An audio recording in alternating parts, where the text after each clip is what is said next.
So, okay, think about it for a while. Now, did the Nazis have a moral system?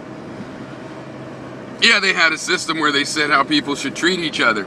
But this system, there's a couple easy flaws it could tell us, actually give us confidence about moral systems. Because a moral system like they had is not stable. Because if you have internal inconsistencies, eventually your system will become studied, even if it takes millions of years. These things will come to light, and even in religious, you can see that those things have come to light, and theologians even argued about them. And then the church would say, well, y'all have to believe this, and they go, oh, okay, no more debate, I guess, on that.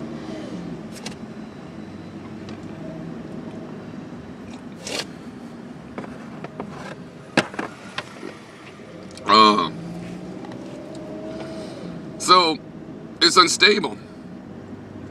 It was bound to collapse, even if they had won the war or some impossibility like that, which also wasn't going to happen. But even if it had, the system was unstable. It's not palatable people.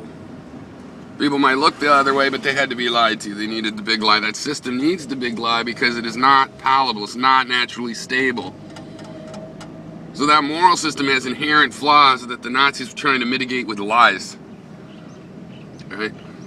And they were obviously willing and able to do this because it was somewhat of a personality disorder-driven philosophy to a large degree.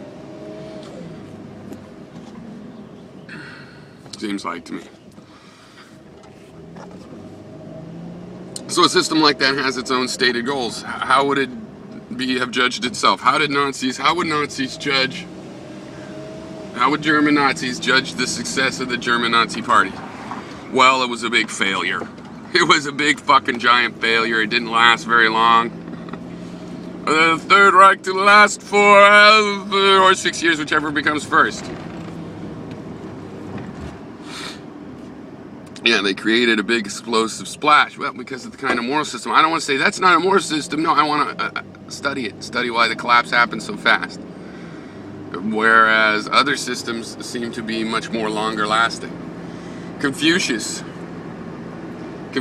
moral system is not perfect by any means, but it lasted a lot longer.